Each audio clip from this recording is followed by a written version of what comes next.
نحمده ونستعينه ونستغفره ونؤمن به ونتوكل عليه ونعوذ بالله من شرور انفسنا ومن سيئات اعمالنا من يهده الله فلا مضل له ومن يضلل فلا هادي له أشهد أن لا إله إلا الله وحده لا شريك له وأشهد أن محمدا عبده ورسوله أرسله بالهدى ودين الحق ليظهره على الدين كله ولو كره المشركون اللهم صل على محمد وعلى آل محمد كما صليت على إبراهيم وعلى آل إبراهيم إنك حميد مجيد اللهم بارك على محمد وعلى آل محمد كما باركت على إبراهيم وعلى آل إبراهيم إنك حميد مجيد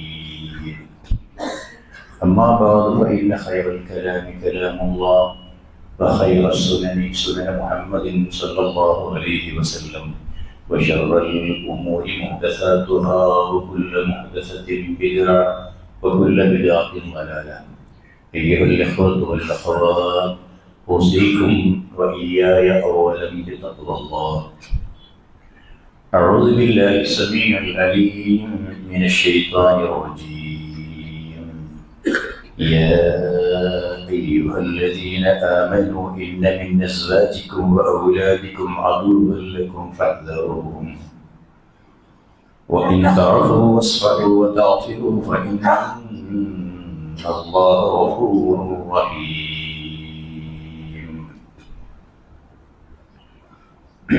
സത്യവിശ്വാസികളെ വിശ്വാസികളെ അള്ളാഹുവിൻ്റെ നിയമനിർദ്ദേശങ്ങൾ ജീവിതത്തിൻ്റെ എല്ലാ മേഖലകളിലും കാത്തു സൂക്ഷിച്ചുകൊണ്ട് ജീവിതത്തിൻ്റെ എല്ലാ ഭാഗവും ഇസ്ലാമികമായി ചിട്ടപ്പെടുത്തുവാൻ ശ്രമിക്കണം എന്ന് എന്നെയും നിങ്ങളെയും ആദ്യമേ ഉണർത്തുന്നു. കഴിഞ്ഞ കുറച്ച് ദിവസങ്ങളായി സോഷ്യൽ മീഡിയയിൽ ഒരു സഹോദരിയുടെ ഒരു ക്ലിപ്പ് നിരന്തരം ഓടുന്നുണ്ട്, വൈറലായി. ആ ക്ലിപ്പിലെ വിഷയം 2023 വേൾഡ് ഹാർട്ട് ഫെഡറേഷൻ്റെ റിപ്പോർട്ടാണ്. ആ റിപ്പോർട്ട് മുമ്പിൽ വെച്ച് ആ റിപ്പോർട്ടിൽ പ്രതിപാദിപ്പിക്കുന്ന ഗൗരവമേറിയ വിഷയത്തെ ഒരു സഹോദരി ചർച്ചപ്പെടുത്തതാണ്. ആ റിപ്പോർട്ട് പറയുന്നത് ഏകദേശം 11 മില്യൺ പുരുഷന്മാർ, 1,10,00,000 പുരുഷന്മാരാണ് ഹൃദയാഘാതം മൂലം മരിച്ചുപോയത്. എന്തുകൊണ്ടാണ് ഇത്രമേൽ വലിയ കണക്ക് പുരുഷന്മാരുടെ ഈ ഹാർട്ട് അറ്റാക്കിൻ്റെ വിഷയത്തിൽ ഉണ്ടാകുന്നത് എന്നതിനെക്കുറിച്ച് ആ സഹോദരിക്ക് പറയാനുള്ളത് ശരിയാണോ എന്ന് പരിശോധിക്കപ്പെടേണ്ടതുണ്ട്. അവരുടെ വാക്കുകളിൽ പുരുഷന്മാരുടെ ഭാരിച്ച ഉത്തരവാദിത്വവും കടമകളും കടപ്പാടുകളും നിറവേറ്റിക്കൊണ്ട് മുമ്പോട്ട് പോകുമ്പോൾ അവരുള്ളിൽ നിൽക്കുന്ന സങ്കടങ്ങളും വിഷമങ്ങളും പ്രയാസങ്ങളും ഒന്നും ഭാര്യമാർ കൃത്യമായി ഷെയർ ചെയ്യപ്പെടുകയോ അതുപോലെ തന്നെ അവരെ സഹായിക്കാൻ ആവശ്യമായ സാന്ത്വനം നടത്തുകയോ ചെയ്യാത്തതാണ് അതിൻ്റെ കാരണം എന്ന് കുറ്റപ്പെടുത്തുന്നുണ്ട്. ഉത്തരവാദിത്തങ്ങളും ജീവിത ഭാരങ്ങളും മുതുകിലെത്തിയിട്ട് മനുഷ്യങ്ങനെ തളർന്നു നീങ്ങുമ്പോഴും ജീവിതത്തിൻ്റെ രണ്ടറ്റങ്ങൾ കൂട്ടിമുട്ടിക്കുവാൻ പെടാപ്പാടുപെടുമ്പോഴും ആ പാവത്തെ അധിക ബാധ്യതകൾ നൽകി നടുവടിക്കുന്നൊരവസ്ഥ, കണക്കില്ലാതെ ബാധ്യതകൾ അടിച്ചേൽപ്പിച്ച് ആവശ്യങ്ങളുടെ നീണ്ട പട്ടിക ദയയില്ലാതെ മുമ്പിൽ വലിച്ചെറിഞ്ഞു കൊടുത്ത് വല്ലാതെ ഒരു തരം ക്രൂരമായ പെരുമാറ്റം നടത്തുന്ന ഒട്ടനവധി ഭാര്യമാരുണ്ട്. അവരാണോ ഈ വിഷയത്തിലെ വില്ലത്തികൾ എന്നാണ് ആ സഹോദരിയുടെ ചോദ്യം. ചർച്ച ചെയ്യേണ്ടതുണ്ട്. പെരുമാറ്റ മര്യാദകൾ എന്ന വിഷയത്തിൻ്റെ ശൃംഖലയിലൂടെയാണ് നമ്മൾ കടന്നുപോയത്. അപ്പോഴാണ് ഈ വിഷയം വരുന്നത്. ഞാൻ ഓതി വെച്ച ആയത്ത് വിശുദ്ധ ഖുർആനിലെ താഅബുൻ അധ്യായത്തിലെ 14 സത്യവിശ്വാസികൾ, നിങ്ങളുടെ ഭാര്യമാരിൽ നിങ്ങളുടെ സന്താനങ്ങളിലൊക്കെ നിങ്ങൾക്ക് അതുവ് ഉണ്ടാവാം.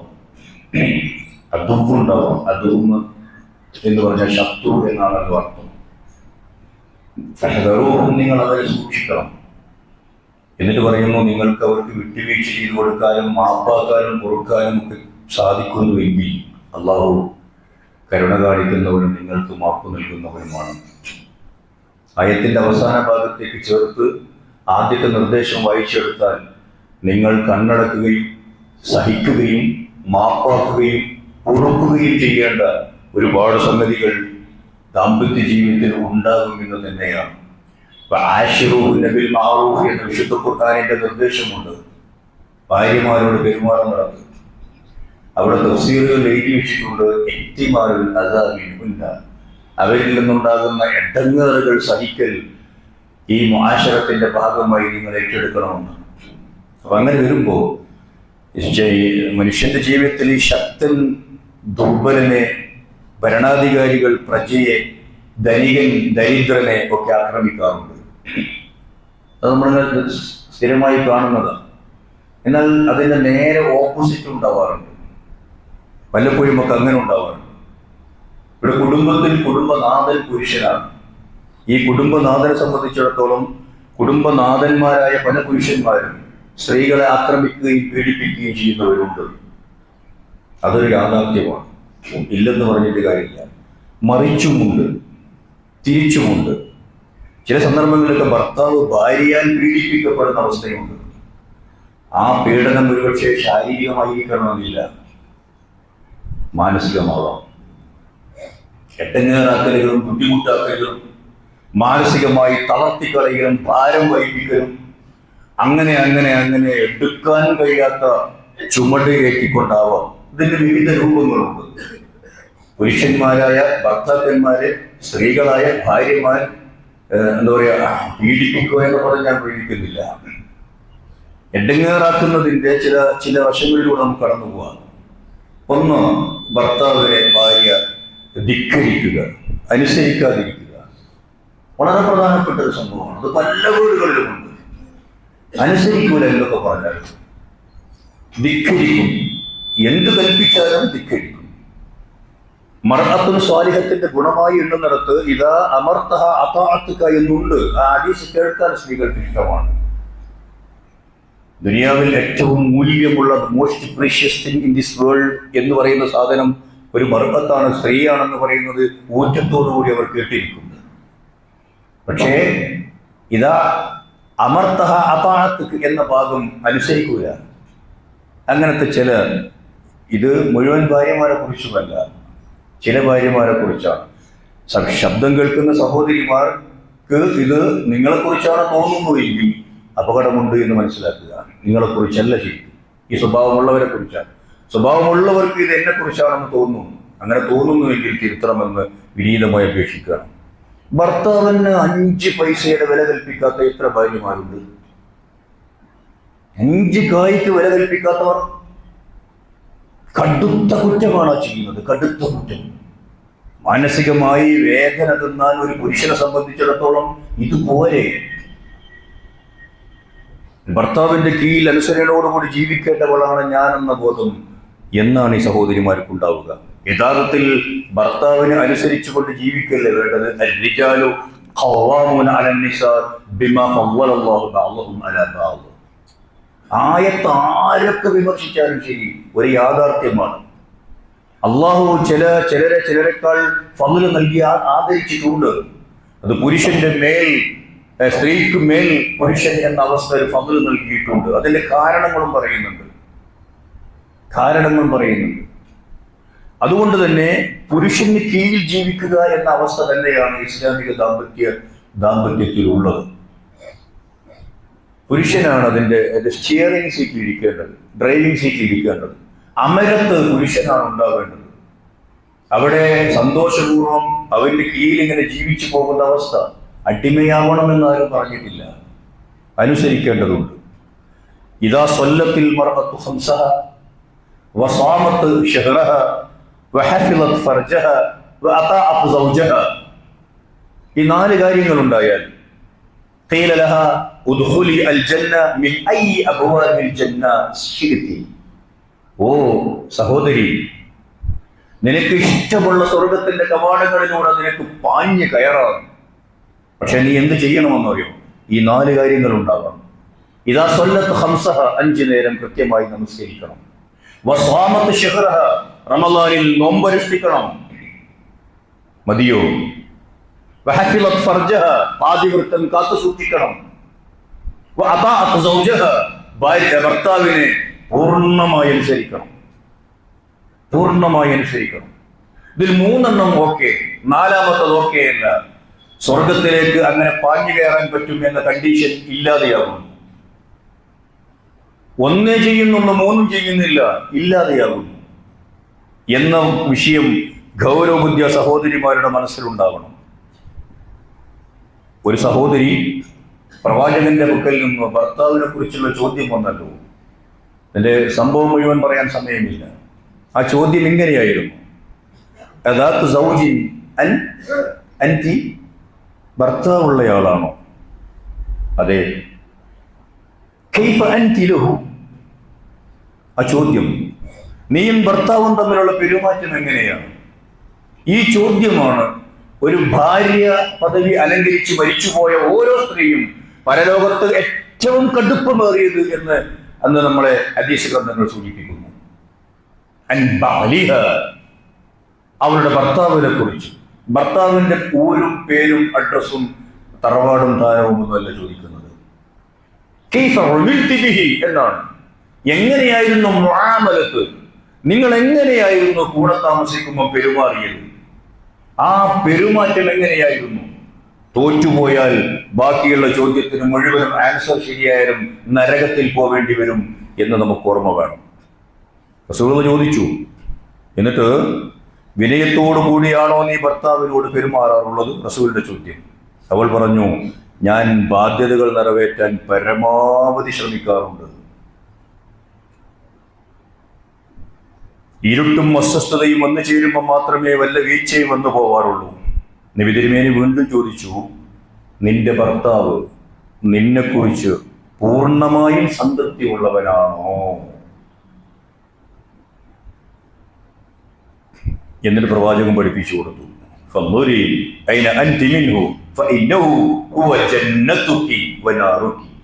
ആ ഭർത്താവാണ് ഇനി നിന്റെ സ്വർഗവും നിന്റെ നരകവും. ഇതൊക്കെ ഇങ്ങനെ നിക്കാഹിന്റെ ഖുത്ബയിൽ ഇങ്ങനെ കേൾക്കുമ്പോൾ ഒരു ഉഷാറിൽ ഇങ്ങനെ കേട്ടിരിക്കുകയും അപ്പൊ തന്നെ മറന്നു പോവുകയും ചെയ്യുന്ന അവസ്ഥ ഒഴിവാക്കണം എന്നാണ് സൂചിപ്പിക്കുന്നത്. അള്ളാഹുവിന്റെ നിയമങ്ങൾക്കെതിരിൽ ഭർത്താവ് പറഞ്ഞാലോ, എന്നതാണ് നിയമം. അള്ളാഹുവിന്റെ നിയമങ്ങൾക്കെതിരെ ഒരു ഭർത്താവ് പറഞ്ഞാലും കേൾക്കണ്ട. ലോകത്താര് പറഞ്ഞാലും കേൾക്കണ്ട. മാതാപിതാക്കൾ പറഞ്ഞാൽ കേൾക്കണ്ട, ഭർത്താവ് പറഞ്ഞാൽ കേൾക്കണ്ട, ഭാര്യ പറഞ്ഞാൽ കേൾക്കണ്ട, മക്കൾ പറഞ്ഞാൽ കേൾക്കണ്ട. അത് നിയമമാണ്. മറ്റൊരു പിശക് സഹോദരിമാർക്ക് പറ്റുന്നത് എവിടെയെന്നറിയോ? ഭർത്താവിന്റെ ആഗ്രഹങ്ങൾക്ക് ശ്രദ്ധ കൊടുക്കാതിരിക്കുക. ഭർത്താവിന്റെ ആഗ്രഹങ്ങൾക്ക് ശ്രദ്ധ കൊടുക്കാൻ, കൂടെ കിടക്കാൻ മടിക്കുക.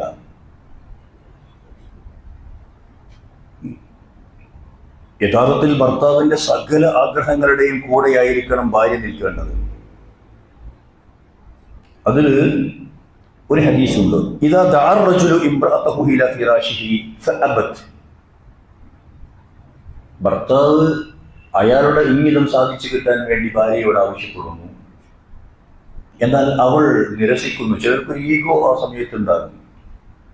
ഞാനര മോൾ എന്ന അവസ്ഥയിലേക്കാണ് കയറി നിൽക്കും. എന്നിട്ട് വിസമ്മതം മൂളിയാൽ അദ്ദേഹത്തിന് അതിൽ അപ്രിയവുമുണ്ട് എങ്കിൽ, ദേഷ്യം പിടിച്ചാണ് കിടന്നതെങ്കിൽ, ലാനത്തുഹൽ മലായികത്തു ഹത്താ തുസ്ബിഹ്, നേരം പുലരുന്നത് വരെ മലായികത്ത് ഈ പെണ്ണിനെ ശപിച്ചുകൊണ്ടേയിരിക്കും. ഈ ശാപം ഏറ്റുകൊണ്ടാണോ രാത്രി കിടന്നുറങ്ങുന്നത് എന്ന് സഹോദരിമാർ ആലോചിക്കേണ്ടതുണ്ട്. ദാമ്പത്യ ജീവിതത്തിന്റെ അടിക്കല്ലും ആണിക്കല്ലും ഈ ശാരീരിക സുഖം തന്നെയാണ്. അള്ളാഹുവിന്റെ പ്രവാചകൻ നിങ്ങൾക്കേറെ പുണ്യം കിട്ടുമെന്ന് പഠിപ്പിച്ച സംഗതിയാണ്. എവിടെ അവിടെ പോരായ്മയും വിള്ളലും വരുന്നു, ദാമ്പത്യ ജീവിതത്തിന്റെ ഈടുറ്റ കണ്ണികൾ അയഞ്ഞു പോകുന്നു എന്നത് യാഥാർത്ഥ്യമാണ് എന്ന് മനസ്സിലാക്കേണ്ടതുണ്ട്. ലാ യഹില്ലു ലിൽ മർഅ അൻ തസുമ വസൗജുഹാ ഷാഹിദുൻ ഇല്ലാ ബിഇദ്നിഹി. സുന്നത്ത് നോമ്പ് ഒരു സഹോദരി എടുക്കണമെങ്കിൽ ഭർത്താവിന്റെ പെർമിഷൻ വേണം. അതിന്റെ പിന്നിലുള്ള ചേതോവികാരവും അങ്ങോട്ട് തന്നെയാണ് ചൂണ്ടുന്നത്. അങ്ങനെയുള്ള കുറെ പ്രശ്നത്തിൽ ഇത്തരം കാര്യങ്ങളിൽ ഭാര്യ ഭർത്താവിന് അനുസരിച്ചില്ലെങ്കിൽ അയാൾ അസാൻമാർഗിക ജീവിതത്തിലേക്ക് വഴുതി വീണാൽ പിന്നെ കണ്ണീര് കുടിച്ചിട്ടോ കരഞ്ഞിട്ടോ കാര്യം ഉണ്ടാവുകയില്ല. ഒരുപാട് ആളുകളെ തോന്യാസത്തിലേക്ക് തള്ളിവിടുന്നത് ഇത്തരം ഞാൻ നേരത്തെ പറഞ്ഞ ഈഗോ ഉള്ള ഭാര്യമാരാണ് എന്നതിൽ എന്താണ് തർക്കം?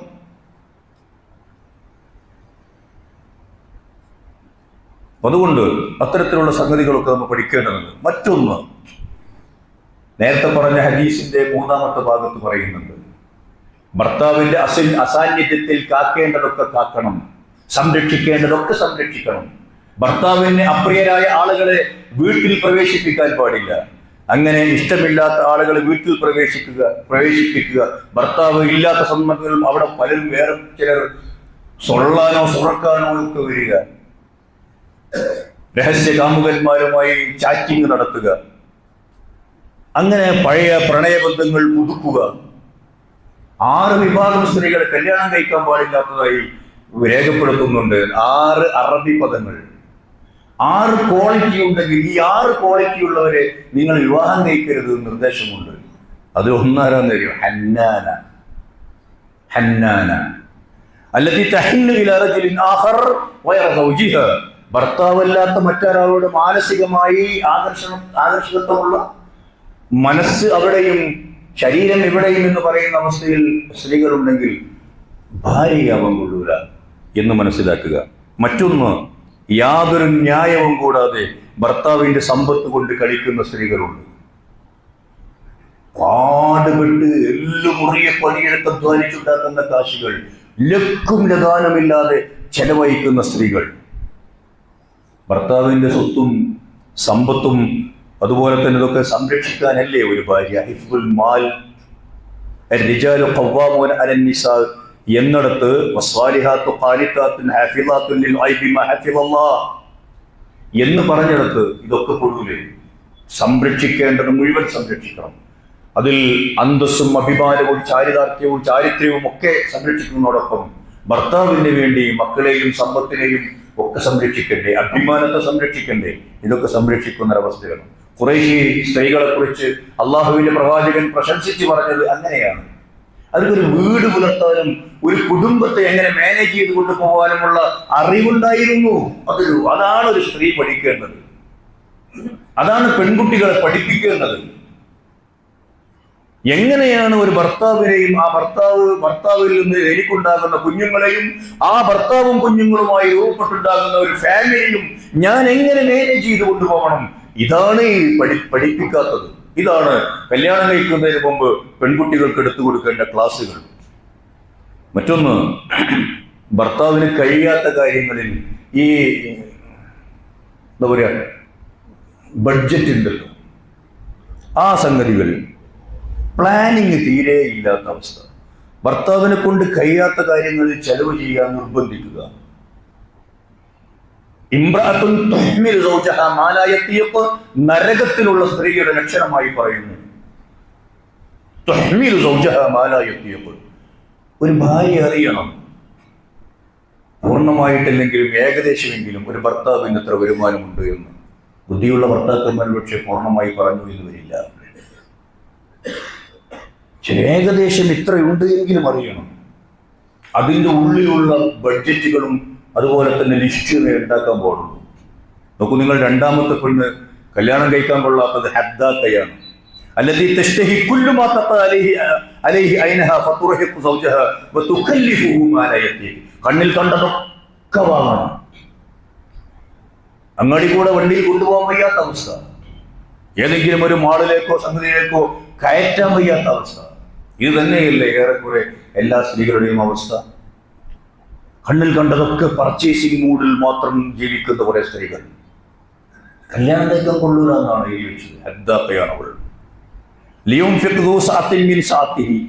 അങ്ങനെ എന്നാണ് മതപരമായി ഈ കാര്യത്തിൽ പോലും അള്ളാഹ് പറഞ്ഞത്.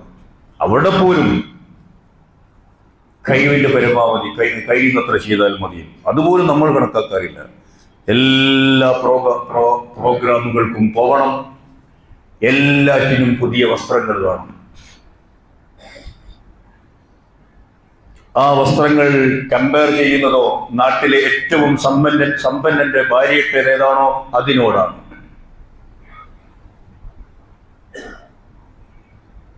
എന്തുകൊണ്ടാണ് ഇങ്ങനെ വിവരമില്ലാതെ കമ്പയർ ചെയ്യുന്നത് നിങ്ങൾ? എന്നിട്ട് ധനികരോട് തുലനം ചെയ്ത് അതിനനുസരിച്ചുള്ള സംഗതികൾ വാങ്ങിക്കൊടുക്കാൻ കഴിയാത്ത ഭർത്താക്കന്മാരെ കുത്തുവാക്കുകൾ പറഞ്ഞ് വേദനിപ്പിക്കുന്ന സഹോദരിമാരുണ്ട്. ഭർത്താവിനെ സഹായിക്കുന്നില്ലെന്ന് മാത്രമല്ല, ഭർത്താവിനെ പീഡിപ്പിക്കുക കൂടി ചെയ്യുന്ന ഈ അവസ്ഥ എന്തുമാത്രം ടെൻഷനാണ് ആ സാധുക്കൾക്ക് ഉണ്ടാക്കുക എന്ന് ആലോചിക്കാറില്ല. എന്നിട്ട് ഇങ്ങനെ ജയിച്ചു നിൽക്കുന്ന അവസ്ഥയിലുണ്ടാവുക. നന്മകളിൽ ഭർത്താവിന്റെ കൂടെ നിൽക്കാതിരിക്കുക എന്നുള്ള അടുത്ത തെറ്റ്. ഇബ്രാഹിം നബി അലൈഹി സ്വലാത്തു വസ്സലാം ഹാജറ ബീവിയെ ഒരു മണലാരണ്യത്തിൽ കൊണ്ടുപോയി വെച്ചു. ഒരു ചോര പെയ്തിലിട്ട് കൂടെ. ഇതിലിങ്ങ് തിരിച്ചു നടന്നു പോകുമ്പോ ഹാജറ ബീവി ഇബ്രാഹിം നബി അലൈഹി സ്വലാത്തു വസ്സലാമിന്റെ പിന്നാലെ വന്ന് ചോദിച്ചു, യാ ഇബ്രാഹിം ഇലാ മൻ തത്റുകുന, ആരെ ഏൽപ്പിച്ചാണ് പോകുന്നത്? എങ്ങോട്ടാണ് നിങ്ങൾ? ഇലല്ലാഹ്, നിങ്ങളെ ഞാൻ ഏൽപ്പിച്ചത് അല്ലാഹുവിലാണ്, ഞാൻ പോകുന്നതും അല്ലാഹു പറഞ്ഞിട്ടാണ്. റളിയതു ബില്ലാഹ്, എങ്കിൽ ഞാൻ തൃപ്തയാണ്, എന്നെ അല്ലാഹു കൈവിടുകയില്ല. ഇങ്ങനെ ഒരു ഈമാനും ഇഖ്ലാസും ആശ്വാസത്തിന്റെ വാക്കുകളുമൊക്കെ മനസ്സിൽ നിർഗളിച്ചു വരുന്നത് എക്കാലത്താണ് ഉണ്ടാവുക? അന്നേ ഭർത്താക്കന്മാരുടെ മനസ്സിൽ ടെൻഷൻ കോരിക്കൊടുക്കുന്ന ക്രൂരത നിങ്ങൾക്ക് അവസാനിപ്പിക്കാനാവുകയുള്ളൂ. ഖദീജ റളിയല്ലാഹു തആല അൻഹയുടെ കഥ, ഇതൊക്കെ ഇങ്ങനെ ജമ്മിലൂനി, കുതപ്പിട്ട് മൂടൂ ഖദീജ, ആവേശപൂർവ്വം നീട്ടി പാടാറുണ്ടല്ലോ ആണും പെണ്ണുമൊക്കെ. ജമ്മിലൂനിയ ഖദീജ. ക്ലേശകരമായ ഒരു മുഹൂർത്തത്തിൽ പേടിച്ചരണ്ട് പനിച്ച് കുലുക്കി പനിക്കുന്ന അവസ്ഥയിൽ വീട്ടിലേക്ക് ഓടി വരുന്ന ഒരു ഭർത്താവിനെ എന്തൊക്കെ പറഞ്ഞ് കുറ്റപ്പെടുത്താമായിരുന്നു. അല്ലെങ്കിൽ നിങ്ങളൊരു ഭ്രാന്ത്, ആ മലന്റെ മുകളിൽ ആരും ഇല്ലാത്ത സ്ഥലത്ത് ഒരു 1 മണിക്കൂർ കയറി പോകണം. എന്നിട്ട് അവിടെ ഇങ്ങനെ ആരും ഇല്ലാത്തവർക്ക് പോയി ഇരിക്കാൻ ആരാ പറഞ്ഞത്? കുറ്റപ്പെടുത്തലിന്റെ സ്വരത്തിൽ ഒരക്ഷരം പോലും ഇല്ലാതെ ആ ഖദീജാവി പറഞ്ഞു, കല്ല, വേണ്ട, സങ്കടപ്പെടണ്ട, അബ്ശിറു, സന്തോഷിക്കൂ നിങ്ങൾ, ഇല്ല, അല്ലാഹു സുബ്ഹാനഹു വ തആല നിങ്ങൾ ഒരിക്കലും മാനം കെടുത്തൂല. ഇന്നക ലതസിലു റഹിം, നിങ്ങൾ കുടുംബബന്ധം ചേർക്കുന്ന ഒരു നല്ല മനുഷ്യനല്ലേ. വതസ്ദഖുൽ ഹദീസ്, വാ തുറന്നാൽ സത്യം മാത്രം പറയുന്ന അൽ അമീൻ.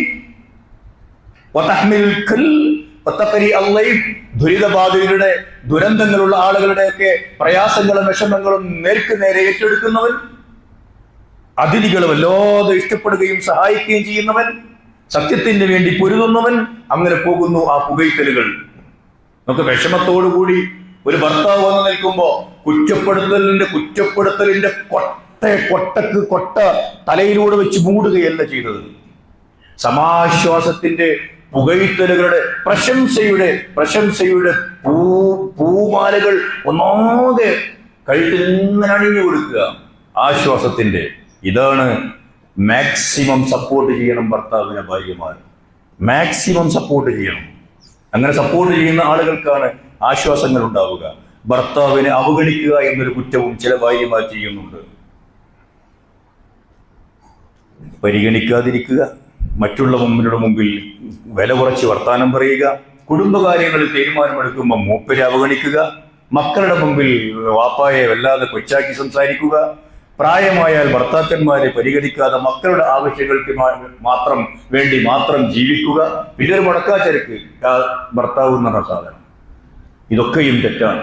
മാനസികമായി എന്തുമാത്രം വിഷമങ്ങൾ അനുഭവിക്കുന്നുണ്ടാവും. ഭർത്താവിനെ അധിക്ഷേപിച്ച് സംസാരിക്കുക, ഭർത്താവിന്റെ അനുമതിയില്ലാതെ വീട് വിട്ട് ഇറങ്ങിപ്പോവുക, വഖറന ഫീ ബുയൂതികുന്ന വലാ തബറജന തബറജൽ ജാഹിലിയ്യത്തിൽ ഊല എന്ന ആയത്ത് ശരിയാണ്.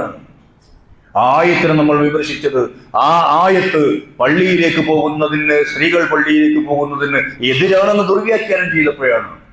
ലക്കും ലഗാനുമില്ലാതെ ജാഹിലിയത്തിലെ പെണ്ണുങ്ങളെ പോലും നാണിപ്പിക്കുന്ന രൂപത്തിലാണ് ഒരാവശ്യവുമില്ലാതെ അങ്ങാടികളിൽ പെണ്ണുങ്ങൾ ഇങ്ങനെ ഇറങ്ങി വരസുന്നത് എന്നതൊരു യാഥാർത്ഥ്യമാണ്. അതുകൊണ്ട് നമ്മളെ സംബന്ധിച്ചിടത്തോളം ഈ അഹംഭാവങ്ങളൊക്കെ കുറക്കണം.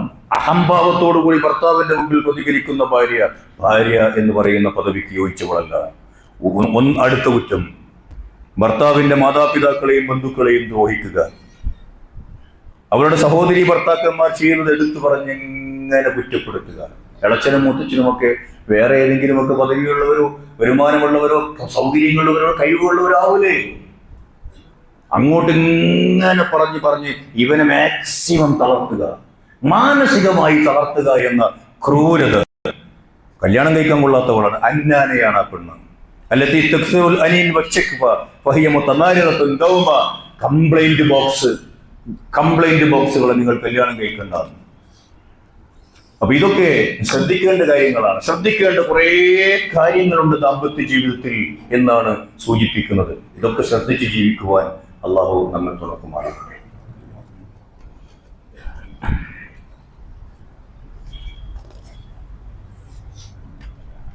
അൽഹംദുലില്ലാ വസ്സലാത്തു വസ്സലാമു അലാ റസൂലില്ലാ വഅലാ ആലിഹി വസഹ്ബിഹി അജ്മഈൻ. അമ്മാ ബഅദ്. അയ്യുഹൽ ഇഖ്വ വൽ അഖ്വാത്ത് ഊസീകും വഇയ്യായ സാനിയൻ ബിത്തഖ്വല്ലാഹ്. സഹോദരന്മാരെ, സഹോദരികളെ, പരസ്പരമുള്ള ബന്ധങ്ങൾ, പ്രത്യേകിച്ച് ഇണകൾക്കിടയിൽ ബന്ധങ്ങൾ കുറ്റമറ്റ രൂപത്തിൽ നിർവഹിച്ചു പോകാൻ ശ്രമിക്കണമെന്ന് ഒന്നുകൂടെ ഉണർത്തുന്നു. നന്മകളെ നിഷേധിക്കുക. ഇതിന് ഒറ്റ സംഭവം മനസ്സിൽ വെച്ചാൽ മതി. ഏറെക്കുറെ എല്ലാ സ്ത്രീകളും പെട്ടുപോകുന്ന ഒരു തെറ്റാണത്. അറിഞ്ഞോ അറിയാതെയോ, പലപ്പോഴും അറിയാതെയോ ശ്രദ്ധിക്കാതെയോ ആവാനാണ് സാധ്യത. മേറാജിന്റെ രാവിൽ പ്രവാചക തിരുമേനി സല്ലല്ലാഹു അലൈഹി വസല്ലമക്ക് നരകം കാണിക്കപ്പെട്ടു. റസൂൽ വന്നുകൊണ്ട് പറഞ്ഞു, ഉരീത്തുന്നാർ വഇദ അക്സറ അഹ്ലിഹാ അന്നിസാ. ഞാൻ നരകം എനിക്ക് കാണിക്കപ്പെട്ടപ്പോൾ എനിക്ക് ഉണ്ടായ അവസ്ഥ എന്ന് വെച്ചാൽ അതിൽ സ്ത്രീകളെയാണ് അധികവും കാണുന്നത്. വിമർശനമുണ്ടായി, ചോദ്യം ചെയ്യലുണ്ടായി, ഒക്കെ ശരിയാണ്. പ്രവാചകൻ ന്യായം പറഞ്ഞു,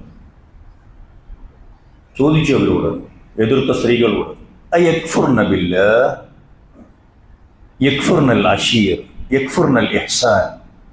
പടച്ചവന് അതുപോലെ തന്നെ കുടുംബത്തോട്, നിങ്ങൾക്ക് ചെയ്തു തരുന്ന നന്മകളോട് ഒക്കെ നിങ്ങൾ നന്ദികേട് കാണിക്കുന്നവരാണ്. കുറച്ചുകൂടി വിശദമാക്കിയിട്ട് മനസ്സിലാകുന്ന ഭാഷയിൽ പച്ചയായി പറഞ്ഞു കൊടുത്തു പ്രവാചകൻ. ലൗ അഹ്സൻത ഇലാ ഇഹ്ദാഹുന്ന ദഹർ. ആയുഷ്കാലം മുഴുവനും നിന്റെ ഭർത്താവ് നിനക്ക് നന്മ ചെയ്തു, അതൊക്കെ വാങ്ങി തന്നു, എല്ലാ ആവശ്യങ്ങളും നിർവഹിച്ചു പോയി. സുമ്മ റഅത് മിൻക ശൈഅൻ ഖാലത്. പിന്നെ നിന്റെ ഏതെങ്കിലും ഒരു ആവശ്യത്തിന് ഒരു നാൾ അദ്ദേഹത്തിന് അത് പൂർത്തീകരിക്കാൻ സാധിക്കാതെ പോയാൽ മാ റഅയ്തു മിൻക ഖൈറൻ ഖത്ത് എന്നല്ലേ നിങ്ങൾ പറയുക. ജീവിതത്തിൽ ഇന്നോളം നിങ്ങൾ ഞാൻ പറയുന്ന എന്തെങ്കിലും വാങ്ങി തന്നിട്ടുണ്ടോ, അല്ലെങ്കിൽ ഞാൻ പറയുന്ന പോലെ നിങ്ങൾ പ്രവർത്തിച്ചിട്ടുണ്ടോ എന്ന ഒരു വാക്ക് സ്വാഭാവികമായി നിങ്ങളിൽ നിന്നുണ്ടാകുന്നു. അത് വലിയ തെറ്റായി രേഖപ്പെടുത്തപ്പെടുന്നു. സ്വർഗത്തിൽ എത്തുന്നതിന് പകരം നരകത്തിലേക്ക് പോകുന്നു.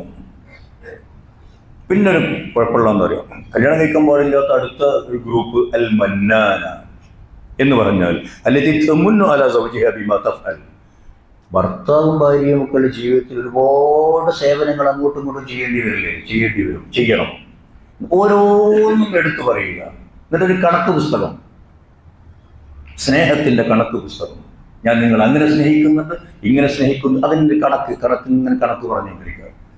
അങ്ങനെ പറയാൻ പാടില്ല എന്നാണ്. ഇതിനിപ്പോൾ അങ്ങനെ പറഞ്ഞുകൊണ്ടിരിക്കുന്നത് അതൊരു വലിയ തെറ്റാണ്. ആ സ്നേഹത്തിന്റെ കണക്ക് പുസ്തകം അടുപ്പിലിടണം. മറ്റൊന്ന്, കല്യാണം കഴിക്കാൻ പാടില്ലാത്ത സ്ത്രീയാണ് ബറാത്ത.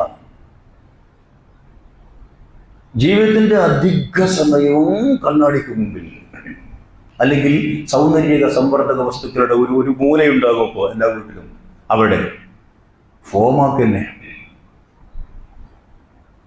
അങ്ങനെ സൗന്ദര്യം വർദ്ധിപ്പിക്കാമെന്ന് തന്നെ. എന്തിനാണ്? മറ്റുള്ളവരുടെ മുമ്പിൽ അണിഞ്ഞൊരുങ്ങുന്ന ഭാര്യ, വീട്ടിൽ ഭർത്താവിന്റെ മുമ്പിൽ മുഷിഞ്ഞ വസ്ത്രങ്ങളുമായി വന്നു നിൽക്കുന്ന ഭാര്യ. ഈ ഭർത്താവ് രണ്ട് കാഴ്ചയും കാണുന്നുണ്ട്. അദ്ദേഹത്തിന്റെ മനസ്സിൽ വിഷമങ്ങൾ ഉണ്ടാകും എന്ന് ഓർമ്മപ്പെടുത്തുന്നു. ഭർത്താവിന്റെ ആവശ്യങ്ങൾ കണ്ടറിയാനും കൂടി കഴിയണം. അതുകൂടി സൂചിപ്പിക്കട്ടെ. ഉദാഹരണം, ഭർത്താവിന് വീട്ടിൽ വന്നാൽ ചില ജോലികളൊക്കെ ഉണ്ടാവും. അധ്യാപകൻ ഉദാഹരണം, അധ്യാപകൻ ഭയമായില്ല. ഇപ്പം സ്കൂളിൽ പോയി വന്നതിന് ശേഷം വീട്ടിലും അവർക്ക് മണിക്കൂറുകളോളം നാളത്തേക്കും മറ്റന്നാളത്തേക്കും ഒക്കെയുള്ള സംഗതികൾ വേണ്ടി ചെയ്യാനുണ്ടാകും. അതിനൊക്കെയുള്ള സമയത്ത് അവർ ഒഴിഞ്ഞിരിക്കുമ്പോൾ അതുകൂടി പരിഗണിക്കണമെന്ന്, അത് ഒരു ഉദാഹരണം. ഇനി കച്ചവടക്കാരായ ആളുകൾ എല്ലാവർക്കും ഉണ്ടാവും ഹോംവർക്ക് എന്ന് പറയുന്ന ഒരു സാധനം. കൃഷിക്കാരായ ആളുകൾ, ഉദ്യോഗസ്ഥന്മാരായ ആളുകൾ, എല്ലാം ജീവിതത്തിന്റെ ഓരോ തുറയിൽപ്പെട്ട ആളുകൾക്കും, പുരുഷന്മാരായ ആളുകൾക്ക് അവർ ചെയ്യുന്ന ജോലിയുടെ ഭാരത്തിനനുസരിച്ചും അവരുടെ വ്യത്യസ്തതയ്ക്കനുസരിച്ചുമുള്ള വ്യത്യസ്ത രൂപത്തിലുള്ള ഹോംവർക്കുകൾ അവർക്ക് അതിന് അംഗീകാരം നൽകണം, കണ്ടറിയണം, അതൊന്ന് ചെയ്തോട്ടെ. നന്മകളിൽ താല്പര്യം കാണിക്കാതിരിക്കുന്ന സ്വഭാവമാണ് വേദനിപ്പിക്കുന്ന മറ്റൊന്ന്. കുടുംബജീവിതത്തെ ബാധിക്കുന്ന ഈ രൂപത്തിൽ വിവിധ ഫംഗ്ഷനുകളിൽ ഇങ്ങനെ പങ്കെടുത്തുകൊണ്ടേയിരിക്കുക, സോഷ്യൽ മീഡിയയിൽ കണക്കറ്റ സമയം ചെലവഴിക്കുക, കൂട്ടുകാരികളോട് കൂടുതലായി സംസാരിച്ചുകൊണ്ടിരിക്കുക. ഭർത്താവിനോട് സംസാരിക്കാൻ ഇഷ്ടമില്ല, എന്നാൽ കൂട്ടുകാരികൾ അങ്ങനെയാണ്. മക്കളെ തെർബിയത്ത് ചെയ്യുന്നതിൽ നിന്ന് വിട്ടുനിൽക്കുക. മക്കളും ഭർത്താവും തമ്മിലുള്ള അടുപ്പം ഊട്ടി ഉറപ്പിക്കേണ്ടതും അരക്കിട്ടുറപ്പിക്കേണ്ടതും കൂടുതൽ ഭദ്രമാക്കേണ്ടതും യഥാർത്ഥത്തിൽ ഭാര്യയാണ്. ചിലരതിന്റെ നേരെ ഓപ്പോസിറ്റാണ്. ഭർത്താവുമായി കുട്ടികൾ അടുത്ത് പോവരുതേ എന്ന് വിചാരിച്ച് പെരുമാറുക. ഇതൊക്കെ ഒരുപാട് പ്രശ്നങ്ങളുണ്ട്. അവസാനം ഒരൊറ്റ ഹദീസ് ഞാൻ വെക്കട്ടെ. ഈ സംസാരത്തിന്റെ ചർച്ചയുടെ ആരംഭത്തിൽ ഞാൻ പറഞ്ഞത്, എന്തിനാണ് ഇങ്ങനെ 1,10,00,000 ആളുകൾ ഇങ്ങനെ മരിച്ചു പോയത്? പല കാരണങ്ങളും ഈ ഹാർട്ട് അറ്റാക്ക് വന്ന് മരിച്ചു പോകാനുണ്ടാവാം. ഒരുപാട് കാരണങ്ങളുണ്ട്. ഫിസിക്കൽ ആക്ടിവിറ്റി, അതുപോലെ സോഡിയം ഇൻടേക്ക്, ആൽക്കഹോളുമായി ബന്ധപ്പെട്ട സംഗതികൾ, ടുബാക്കോ സ്മോക്കിംഗ്, പുകവലി, ഒബേസിറ്റി, ബ്ലഡ് പ്രഷർ, ഡയബറ്റിക്സ്, അങ്ങനെ ഒരുപാട് സംഗതികൾ പറയാം. പക്ഷെ വില്ലൻ എപ്പോഴും സ്ട്രെസ്സാണ്. ഡോക്ടർമാരുടെ ഭാഷയിൽ പറഞ്ഞാൽ 55-ലേറെ രോഗങ്ങൾ സ്ട്രെസ് എന്ന് പറയുന്ന സാധനം, ജലദോഷം മുതൽ ഹാർട്ട് അറ്റാക്ക് വരെ 55 രോഗങ്ങളാണ് സ്ട്രെസ് ഉണ്ടാക്കുന്നത് എന്ന് വിവരമുള്ളവർ, വൈദ്യശാസ്ത്രം പഠിച്ച ആളുകളോട് ചോദിച്ചു നോക്കൂ, അവർ പറയും. ഈ സ്ട്രെസ് നമ്മളാൽ ഉണ്ടാകരുതേ എന്നാണ് വളരെ വിനീതമായി ഈ ചർച്ച കൊണ്ട് സഹോദരിമാരായ ആളുകൾ കേൾപ്പിക്കണമെന്ന് ഞാൻ ആഗ്രഹിച്ചത്. കുറ്റപ്പെടുത്താനല്ല.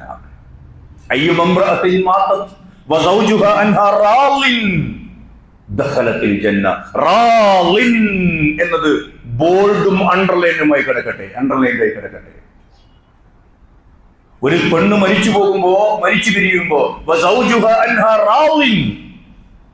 റിള എന്ന് പറയുന്ന സാധനം സ്നേഹത്തിന്റെയും അപ്പുറത്തല്ലേ ആണ്, ബഹുമാനത്തിന്റെയും ആദരത്തിന്റെയും ഒക്കെ അപ്പുറത്തല്ലേ ആണ് റിള.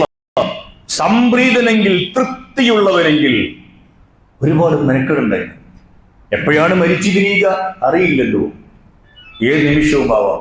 അതിനു മുമ്പ് ഈ റിളയോടുകൂടി തന്നെയാണോ ജീവിക്കുന്നത് എന്നൊന്ന് പരിശോധിച്ചാൽ, റിള നിങ്ങൾക്ക് നൽകാനായാൽ, നമുക്ക് പരസ്പരം നൽകാനായാൽ ആർക്കും ഉണ്ടാവില്ല ടെൻഷൻ ഇല്ലാത്തൊരു മനസ്സുണ്ടാകും.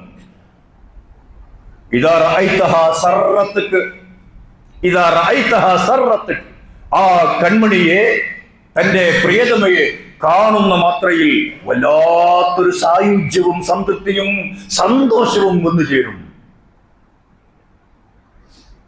എവിടെ മുഖത്തോട് മുഖമേ നോക്കി നിൽക്കുക മാത്രമല്ല, മറഞ്ഞിരുന്നാലും മനസ്സിന്റെ കണ്ണിൽ മലരായി വിടരുന്ന അവസ്ഥയുണ്ടാകും. ആ അവസ്ഥ ഉണ്ടാവാൻ വേണ്ടി പണിയെടുക്കുന്ന ഒരു സഹോദരിയുടെ പേരാണ് ഭാര്യ എന്നത്. അല്ലാഹു സുബ്ഹാനഹു വ തആല നമ്മളുടെ മുഴുവൻ ഭാര്യമാരെയും ഈ പരുവത്തിലേക്ക് ഉയർത്തുമാറാവട്ടെ. നമ്മുടെ കുടുംബത്തിലെ മുഴുവൻ സഹോദരിമാർക്കും ഇത്തരത്തിലുള്ള സ്വർഗീയമായ രൂപത്തിൽ പരലോകത്ത് സ്വർഗം ലഭ്യമാകാൻ ഉതകുന്ന രൂപത്തിലുള്ള ഭാര്യമാരായി ഉയർന്നു പ്രവർത്തിക്കുവാൻ അല്ലാഹു സുബ്ഹാനഹു വ തആല തൗഫീഖ് നൽകി അനുഗ്രഹിക്കുമാറാവട്ടെ. ഇന്ന് ഡയാലിസിസ് രോഗികൾക്ക് വേണ്ടിയുള്ള കലക്ഷനാണ് നമ്മൾ എടുക്കുന്നത്. അതിൽ നന്നായി സംഭാവന അർപ്പിക്കണം എന്ന് ഓർമ്മപ്പെടുത്തുകയാണ്. അള്ളാഹു സുബ്ഹാനഹു വ തആല അള്ളാഹു ഏൽപ്പിച്ച എല്ലാ ഉത്തരവാദിത്തങ്ങളും ഭംഗിയായി നിർവഹിച്ചുകൊണ്ട് ജീവിതം അവൻ്റെ നിർദ്ദേശങ്ങൾക്കനുസരിച്ച് ചിട്ടപ്പെടുത്തുന്ന നല്ലവരിൽ നമ്മളെ എല്ലാവരെയും ഉൾപ്പെടുത്തി അനുഗ്രഹിക്കുമാറാകട്ടെ. വ്യക്തി ജീവിതത്തിലും കുടുംബ ജീവിതത്തിലും നമ്മൾ കാണിച്ച അമാന്തങ്ങളെ, പോരായ്മകളെ അള്ളാഹു സുബ്ഹാനഹു വ തആല വിട്ടുപുറത്ത് മാപ്പാക്കി തരുമാറാകട്ടെ. ബാക്കിയുള്ള ഇനിയുള്ള ജീവിതം കുറെ കൂടി നന്നാക്കിയെടുക്കുവാനുള്ള ഉത്സാഹം കാണിക്കുവാൻ അള്ളാഹു നമ്മെ പ്രാപ്തരാക്കുമാറാകട്ടെ. അതിനുവേണ്ടി കൂടുതൽ കൂടുതൽ പഠിക്കുവാനും ആലോചിക്കുവാനും ചർച്ചകളിൽ പങ്കെടുക്കുവാനും ജീവിതത്തിൽ പകർത്തുവാനും ഒക്കെയുള്ള തോന്നിച്ച അള്ളാഹു സുബ്ഹാനഹു വ തആല നമുക്ക് എല്ലാവർക്കും നൽകി അനുഗ്രഹിക്കുമാറാകട്ടെ. നമ്മിൽ നിന്ന് നേരത്തെ മരണപ്പെട്ടു പോയവരെയും നമ്മയും സ്വർഗ്ഗലോകത്ത് അള്ളാഹു ഒന്നിപ്പിക്കുമാറാകട്ടെ. മാനസികമായി തീരുന്ന ആളുകൾക്ക്, പ്രത്യേകിച്ച് നമ്മുടെ സഹോദരിമാർക്ക് അള്ളാഹു സുബ്ഹാനഹു വ തആല ആഫിയത്ത്, സൗഖ്യം നൽകി അനുഗ്രഹിക്കുമാറാകട്ടെ. നമുക്ക് നമ്മുടെ ഇണകളിലൂടെ, നമ്മുടെ കുടുംബങ്ങളിലൂടെ, നമ്മുടെ സന്താനങ്ങളിലൂടെ, സന്താന പരമ്പരകളിലൂടെ അള്ളാഹു സുബ്ഹാനഹു വ തആല കൺകുളിർമ പ്രദാനം ചെയ്യുമാറാകട്ടെ. اللهم اغفر للمؤمنين والمؤمنات والمسلمين والمسلمات الأحياء